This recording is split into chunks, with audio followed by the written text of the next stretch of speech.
anything more about that, but I do have a story to tell you. Now, this takes place a long time ago, far away in the country of Russia, where there was a man who was a soldier. Now, as a soldier, he traveled around the countryside from town to village, and one day he found himself in a small village where he heard an old friend of his lived. This was a man he had grown up with. He hadn't seen him since they were boys together. He decided he would pay his old friend a visit. The soldier waited until his work was done for the day, and then he found where the man lived, a small cottage on a dusty street. As the evening drew near, the soldier knocked on the cottage door. No one answered. But the door was open, and so the soldier walked through the door inside. Now he found himself in a room that was unlike any room he had seen before, for it was filled from floor to ceiling with bookshelves, shelves that were crammed with large leather-bound volumes. What the soldier did not know was that his friend was a student of the black arts, magic, witchcraft.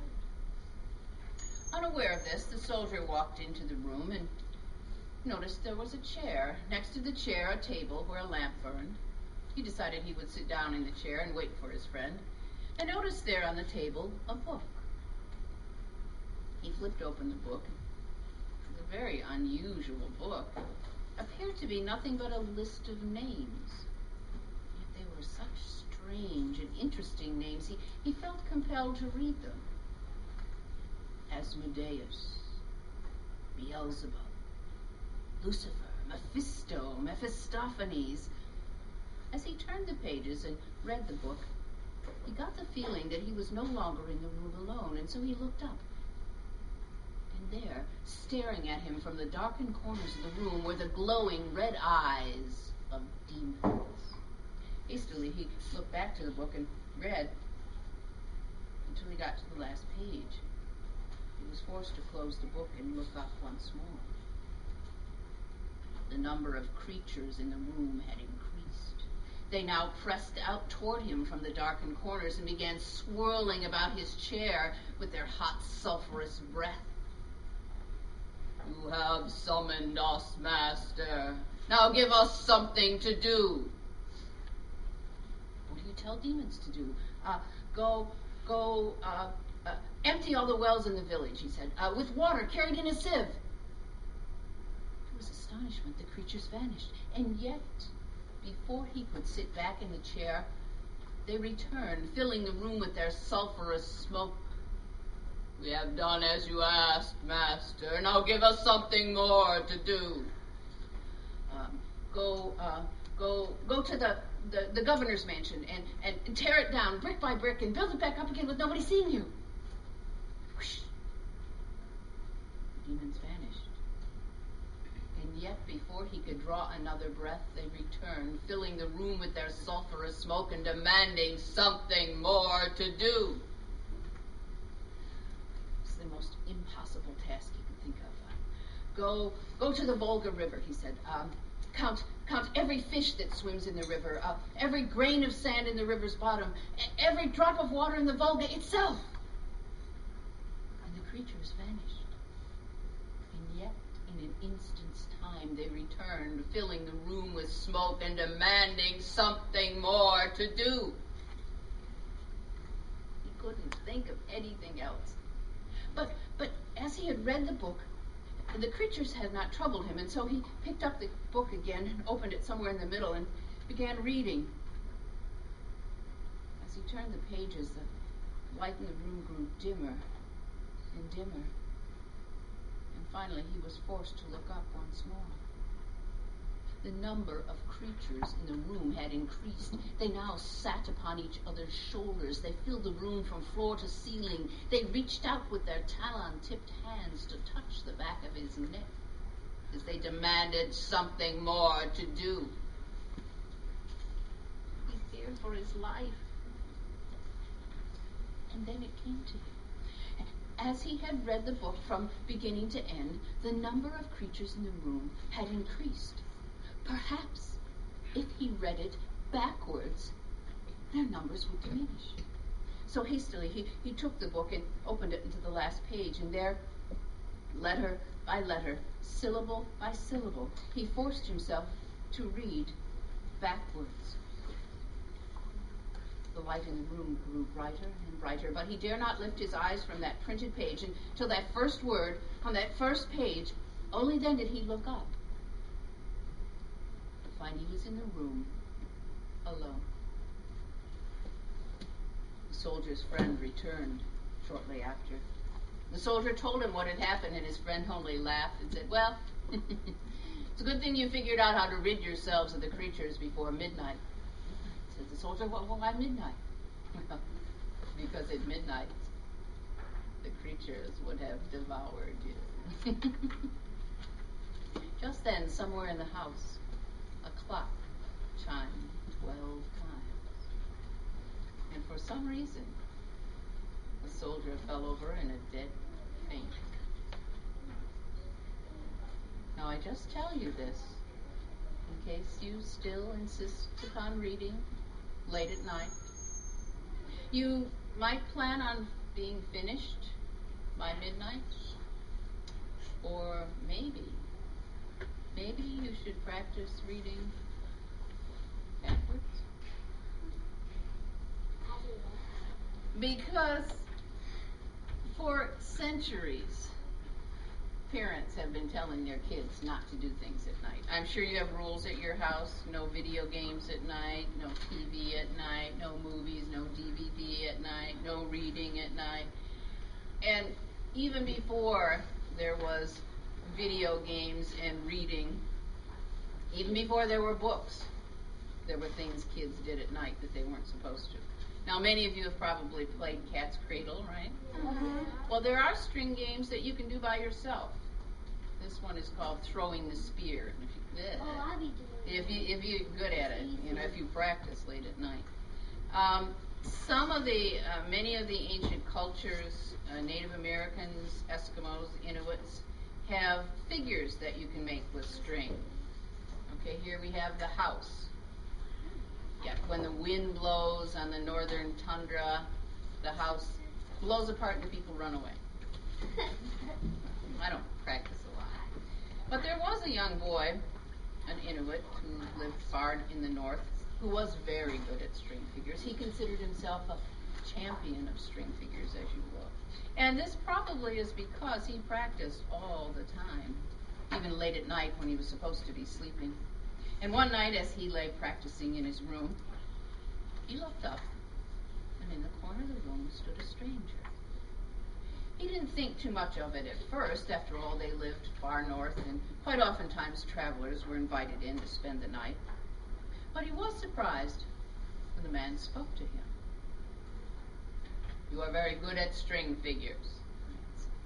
"Yes," said the boy, "I consider myself better than anyone." "Is that so?" said the man as he took a piece of string out of his pocket. "Then perhaps you and I should have a contest." "Contest?" said the boy. "What kind of contest?" "A contest for speed. 3 figures. You may pick the first 2. And if you are faster than I am, you may pick the 3rd. If I am faster, I'll choose the 3rd. "Very well," said the boy. "Then let us do 2 men carrying a kayak." And quickly he began the initial moves. He paused. He hadn't finished but half, and he looked up, and the man had finished. You'd have to think of a harder one.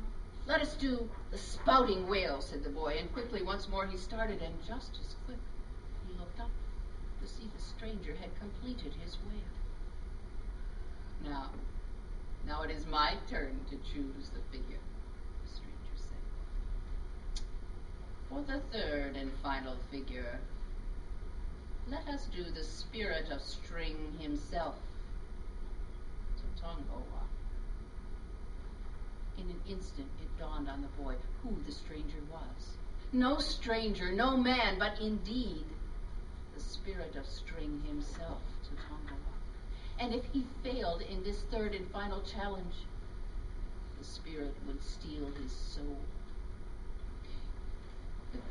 He tried the complicated figure, but before he could finish it, he ran out of string. He looked up, hopeful that the spirit had the same problem, and indeed the spirit too had run out of string. But as the boy watched in horror, Totongawak reached in and pulled out his own intestines to complete the figure.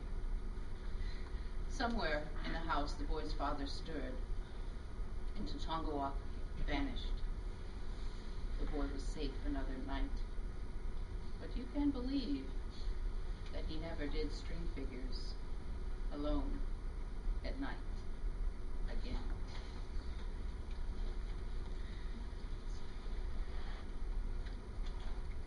Many of you, we talked about gum rules, and I don't think I've had to have anybody spit out gum rules. I've seen it. Over the years, our gum rules have been all over every place, and I've lost track of who has what rules, but I still have my gum can. You know, if I see it, if I see the bubble, it goes in here. I've had this can since we opened the building, but when we opened Washington Woods back in '93 or whatever it was, we had 6th and 7th graders, and ahead of time we decided that 6th and 7th graders were mature enough that they should be allowed to chew gum. You know, 6th and 7th graders wouldn't do things stupid like spitting it in the drinking fountain, sticking it under the table, putting it in each other's hair. No, they could handle chewing gum. And it's probably a good thing we had that rule because we had a 6th grader that year, Tommy. Don't remember his last name. Tommy was a champion gum chewer. Now, he could walk and chew gum at the same time. He could talk and chew gum at the same time. He could eat and chew gum at the same time. Wow. You know, peanut butter and jelly on one side, gum on the other. And you could smell Tommy coming down the hall, you know. Oh, Hubba Bubba bubble gum today, or watermelon blueberry. And of course, this time of year was Tommy's favorite time of year. Why is that? Halloween, trick or treat, free gum. Doesn't get any better than that. Well, now he was a 6th grader, so you know he knew you didn't have to put on any fancy costume. You just put a little makeup on your face. You don't worry with those stupid little Halloween bags. You take pillowcases, you know, 2 or 3 pillowcases, and he and his buddies would run from one end of the neighborhood to the other. How many houses you can get to as fast as you can. Just say thank you, grab more candy, go to the next one. Cover the entire neighborhood before the siren blows and you have to go home. And dump the pillowcases out. And then, of course, you have to sort the candy, right? You know, the chocolate pile, the hard candy that you're going to give to your little sister, and, yeah, Tommy's favorite pile, the gum. And then you have to decide what you're going to eat first, right? Well, with Tommy, gum, sure. He looked at his pile of gum, and there at the top of it was an eyeball. Well, it wasn't really an eyeball. I mean, it was an eyeball-shaped gum. And he took the wrapping off and looked at the kind of blue, washed-out iris and bloodshot eyeball. He popped it in his mouth and crunched down on the hard outside coating. The flavor was wonderful. He couldn't explain it, but it was better than anything he'd ever tasted. He chewed 5 minutes, 10 minutes, and it tasted better. I mean, you know, usually after 5 minutes, it tastes like wax, right? But no, the more he chewed it, the better it tasted. He chewed it for an hour, 2 hours. He didn't eat any other candy, didn't chew any other gum. He chewed it all night until his mother said, "Tommy, it's time to go to bed. You've got school tomorrow." Well, he chewed it on his way upstairs. He remembered a few times he hadn't taken his gum out at night and he'd woken up with it stuck in his hair. So he took it out. Still tasted good, though. It seemed like a waste to throw it out. So he just put it down on his bedside table. Fell asleep. Woke up a little after midnight, though. Chewing the gum. I mean, he must have just reached over in his sleep and picked it up, put it back in his mouth. He pulled it out again, put it down on the bedside table. Bill sound asleep this time. So sound asleep he didn't hear the alarm, he didn't hear his mother calling, he didn't hear anything until all of a sudden his mother is screaming, "Tommy, the bus is at the corner!" Jumped out of bed, grabbed some clothes, threw them on, ran downstairs, grabbed something out of the kitchen, grabbed his books, headed out to the corner to catch the bus. He didn't realize until he got on the bus he was chewing the gum. Well, it must have been a reflex action, pull on your pants, grab the gum. And it still tasted wonderful. And then when he got on the bus, he discovered the next best thing about the gum. It blew bubbles. I don't mean bubbles. I mean bubbles. Bigger than your head. And the next best thing of all about the gum is when the bubbles broke, it didn't stick to your hair or eyelashes. It just slithered down his face and back into his mouth. I mean, he amazed and amused his friends all the way to school, blowing bubbles and slithering back in. Well, when he got to school, he didn't blow bubbles so much. That kind of freaked teachers out. But he chewed the gum through morning classes till he went to gym. Now, this was before Mrs. Bauer. This was before kinetics. We had gym class, and Mr. Benj and Mr. Inkler were the gym teachers. But they had a rule, no gum in gym. I mean, the gym floor was brand new. You can't be scraping gum off it. You can't have kids choking on gum when they're playing kickball or whatever. So there was a firm no gum policy in gym class. So as Tommy sat there, putting on his gym clothes, he realized he didn't have time to bring any other gum or anything to school. Still tasted good. Couldn't bear to throw it out. So he just put it on the top shelf of his locker. He went into gym class and he sat down waiting to be picked for whatever team they were having that day. As he sat there waiting, he felt something on his hand. He looked down. It was the eyeball of gum. Well, he popped it back in his mouth and just kind of swirled it around. He didn't chew or anything. He didn't get caught. He made it through gym class. Chewed it the rest of the morning. Chewed it until he went to lunch. That day at lunch, we were having taco salad. It was Tommy's favorite. Now, I mentioned he could chew gum and eat at the same time, but, taco salad, you got those little lettuce pieces, the tortilla chips, and they get in the gum and they kind of disintegrate it. And, well, it's a great deal of reluctance. He pulled the gum out of his mouth, wadded it up in his napkin, tossed it on his tray, ate all of his taco salad, a little bit of taco salad that was left from other people at the table, and went outside for recess. We used to have recess after lunch then. Played all of recess. Came back in school and stopped at his locker to pick up his books for the afternoon class. Opened the locker door, and there on the top shelf was the eyeball of gum. Well, he popped it back in his mouth, chewed it the rest of the afternoon, chewed it until he came to library at the end of the day. Now, I had my no gum rule, and I was given directions to the class or whatever. I look around, and what's coming out of his mouth? A huge bubble. I said, "Tommy, the gum can." He spit it out. I went back to giving instructions. Not 2 minutes later, I look over, and there's another bubble coming out of his mouth. I said, "Tommy, the gum can." He said, but you saw me put it in there, right? And when you weren't looking, it slithered up the side of the can, and it oozed over the top, and then it just kind of slithered across the table, and up my arm and back into my mouth. I said, "Yeah, right. Okay, we'll throw it out in the dumpster." So we marched out of the library, down the hall by the cafeteria, out, and I made him spit it out in the big metal dumpster out there. Came back in, finished class, checked out books, bell rang, end of the day, buses came. I was here cleaning up after school. I get a phone call from the office. "Did you keep Tommy after school?" "No. I made him spit out his gum. I don't keep kids after school, not for gum." "Well, Tommy's mother's on the phone, and he didn't get off the bus, and she doesn't know where he is." I said, "I don't know where he is to this day.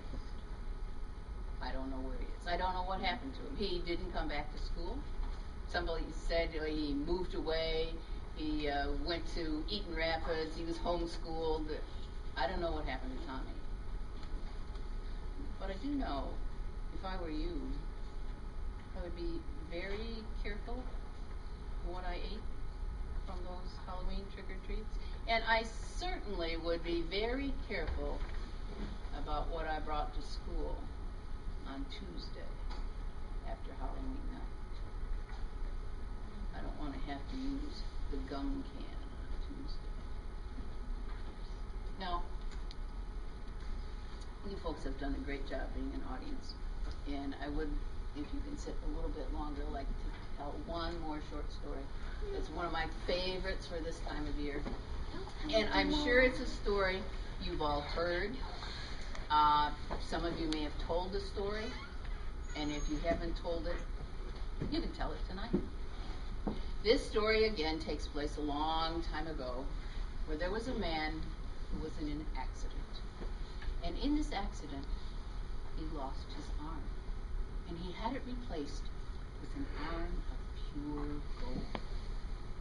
It was a long time ago, before they had modern prosthetic arms. But he had spent all of his money on this golden arm. A few years later, the man died. And he left his wife penniless. Oh, she thought, if only I could get that golden arm back and sell it, I wouldn't have to live the rest of my life in poverty. She decided she would wait until after the funeral. She would sneak into the cemetery at night, dig up the golden arm, and sell it. And she did. And although she had money, her life was not one of comfort. For she began to hear things, voices, late at night. One night she sat alone outside of her house. It was late autumn, and she listened to the wind rustle the dry leaves in the trees. And then she heard it, that voice, far in the distance. Who stole my golden arm? Who stole my golden arm? She went inside the house and shut the doors, shut the windows, locked them tight, and went upstairs and crawled into bed. Still, she heard the wind howling outside. It rattled the door downstairs and opened it. She heard footsteps crossing the floor below. Footsteps on the stairs, and the voice, now louder and inside the house. Who stole my golden arm? Who stole my golden arm? She lay there afraid to move. She shut her eyes tight. She heard the bedroom door open. Footsteps across the room, closer and closer. She felt a hot breath against her face. It's a voice whispered in her ear. Who stole my golden